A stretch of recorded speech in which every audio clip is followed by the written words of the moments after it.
at 10,000, 20,000 holders. So I think that's really important. And then another thing is, having, a sort of purpose. I know it kind of aligns with having that vision, but it's like, how does your project really set itself apart, right? What is the token about? What are you trying to do to make it different? And I think with having that purpose of pushing T-Bull forward for us, we're the, meme coin of the official mascot of the Tron DAO, right?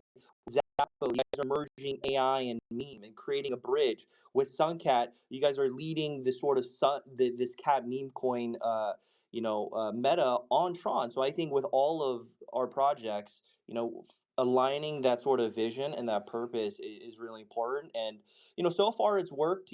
We really can't wait till a lot more volume and liquidity is bridged over to Tron. I think that's when we'll see the thousands and thousands of holders that come in weekly, and we're really excited for that, and we're doing everything we can to sort of prepare for that moment. Yeah, just to echo what JS is saying there, it comes down to, does the community see the team, the leads have conviction in this? If they're not if they're not convinced that you're convicted, then why would they hang around? And absolutely right. I mean, the whole that's something. It was really interesting because, like, we all experienced that crazy, crazy bump last week, and it's fun to watch the chat blow up and people get excited. I love seeing that. I love people putting in the work and feeling like their investment is working for them. But ultimately, it's about building out something that is believable. And that's something that I constantly talk to my Telegram group about. It's like, you can go play the meme coin lottery. I mean, go for it.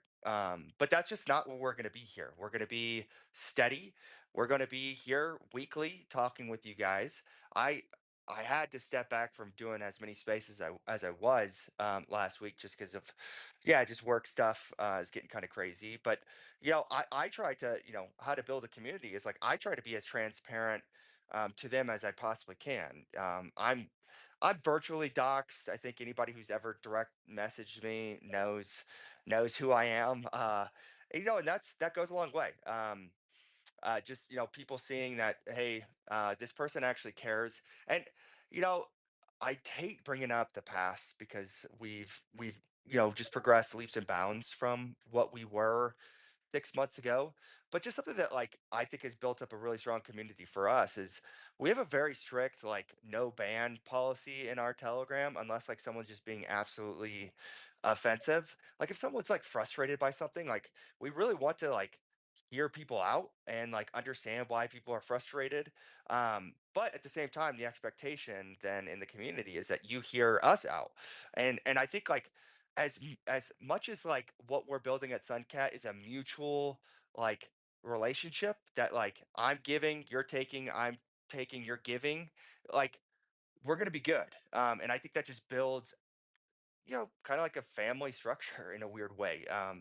Yeah, it's like, I mean, we have so many, I mean, and it makes sense. Everybody's asking when this, when that. My favorite is win 1 billion. And I'm like, well, you want to drop a couple $1 million in this, we can hit that pretty quick. But just trying to be that force of positivity. I think the crypto space is pretty nasty, um, by and large. I think there's sadly this is the case in the current state that we're in December of 24, that there's more bad actors than good. And I think what's solidifying a really strong community for us is just to like show, hey, we're doing the best we can for the best intention. I'm not trying to rug anybody. I'm not trying to PvP anybody on Tron, anybody just in crypto. I really do value those that are good actors here. So yeah, yeah, I just really just trying to be a force of positivity and good for all of crypto. Both of you have made some really good points there, and I agree with exactly all of that. And I think if I were to summarize this from my perspective, there is two key elements of building really strong communities. number one is trust, right? You can't have anything without trust. And it's very difficult to build trust, especially in a space that notoriously has a bad reputation for a lot of scams and a lot of rugs and just bad reputation, right? But the challenge and the positive side of that is if you're able to then build trust under those conditions, you inevitably end up with one of the strongest communities in any realm of life. Why? Because you're basically building a strong relationship and trust in the worst possible conditions you can probably expect, right? Where there's a lot of stuff happening across the board. And I think the second part, which JS and John, you both mentioned, is to do with conviction, right? Where we have to be significantly more convicted as leaders in our communities. And the more conviction we show, the more conviction our communities show. And then when there is conviction across the board, that is really what springboards the project onto the next side of it.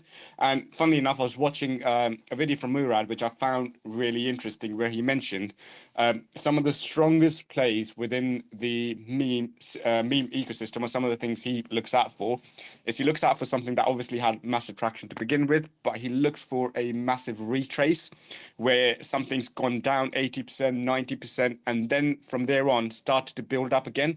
Why? Because his view is when you have that, what you basically end up doing is you end up seeing a transfer of that crypto asset from the speculators, from the snipers, or whatever you want to call them, onto the believers. And the second wave is always the believers taking it to a different level. And you see that quite clearly in any of the CTO projects as well, where you see the initial, maybe someone's rugged or whatever it might be, but the community was so strong, it brought that back to life, which is what we've seen with some of our colleagues on this call, right? Which is incredible to see.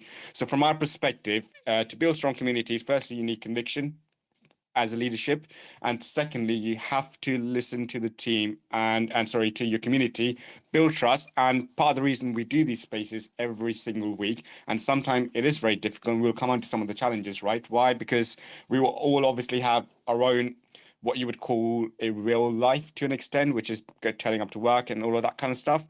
And it's difficult sometimes to basically do all of this because it's like another job, right? And having that conviction really helps the community. And I agree with John's ethos that we don't really ban anyone in the group. Why? Because one of the key things we keep looking at in the group, and we don't get 1 billion yet, but we get when news consistently in our group chat. And what we try to do in these spaces is to try and clear all of those questions we see throughout the week by having these weekly spaces. So hopefully it gives people to go and, a chance to go and educate themselves by turning up to these spaces. Right. I want to move on to the next part of the conversation, which is obviously when you're doing a lot of this stuff, and we would have seen this already consistently in a lot of different factors. I do want to have a discussion about what challenges have you guys faced, firstly from a project perspective, but also from a personal perspective in running or leading a meme project. Because I know from my side of it, there's a lot of things we've seen, but I'd like to get inside, and it's more for me as well, right? To try and learn from some of the bits you guys have experienced of what challenges are you facing from a project perspective, but also from a personal perspective, being leads on these meme projects. This has been uncharacteristic, but I'm gonna jump in first this time. Um, yeah, from the project side, it's I think that I guess this bleeds into the personal too. When we were abandoned, um, yeah, that like like I am an overly sympathetic person. I think and that's not like a if you go to a job interview and they're like, tell me one of your weaknesses, and you're like, I sometimes work too hard. This is like it's actually a real character flaw. I think I'm overly uh yeah, I probably I don't know, feel too deeply towards things. And yeah, man, that was like really hard for me. I was getting I know I've mentioned this several times on our spaces. I was getting messages from holders from all across the world saying, "Hey, man, like I really believed in this. We had so much potential.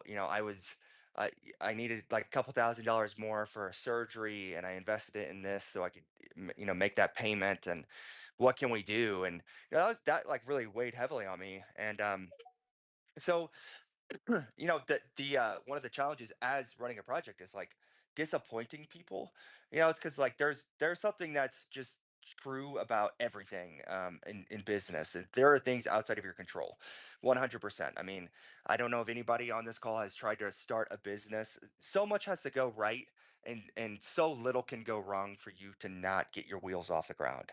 And so that's a real challenge. Moving forward, and it's yeah, you get these breadcrumbs along the way, and you think being led to something really great, maybe a really great partnership, or a really promising listing, and those things come short, and you're just like, it's like trying to tamper expectations for yourself, because it's yeah, I had one just recently, when that peanut run ran really hard 3 weeks ago. They reached out to us, and we're pretty excited about doing a partnership. And then, we finally got onto a call, and I was like so excited to bring good news to the community, and they got on the call, and just like he said, let's just get down to business. We don't want to do a partnership anymore. It's like that sucks. When you're having like a sincere drive for good for your community, and those things fall short, it's just really hard. Um, yeah, I mean that's a big thing. A real hard thing too is, it's yeah, dealing with moon boys. I mean, it's just a reality of the crypto space. It is hard whenever it's like you're getting kicked in the teeth day in and day out, maybe in real life, for sure. And then like your X account gets suspended, and then people are, they're trying to be helpful, trying to give advice and stuff, and they just don't really see the full scope of what's going on behind the scenes. That Yeah, I mean, there are things that are outside of our control. And that's hard. And personally, I mean, I guess to be a little vulnerable here, I mean, it does weigh. I mean, this yeah, when you're like behind something that you have conviction in, it's only right that then it affects your kind of just ethos, like as a person. Like when things are going good, I do feel, yeah, my family feels it at home. And when things are going bad, it's, sadly that does bleed into my real life. And so it's definitely pulled me away from probably some of the larger priorities in life, family, and my work.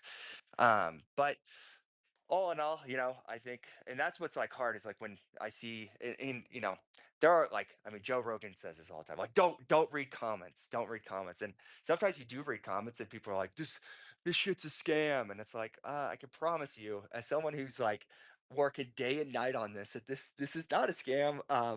So it's, I think, to encapsulate what I'm saying is, when people don't have the belief in something that you are so deeply invested in. When there's not that mutual uh, yoking of pursuit for something great.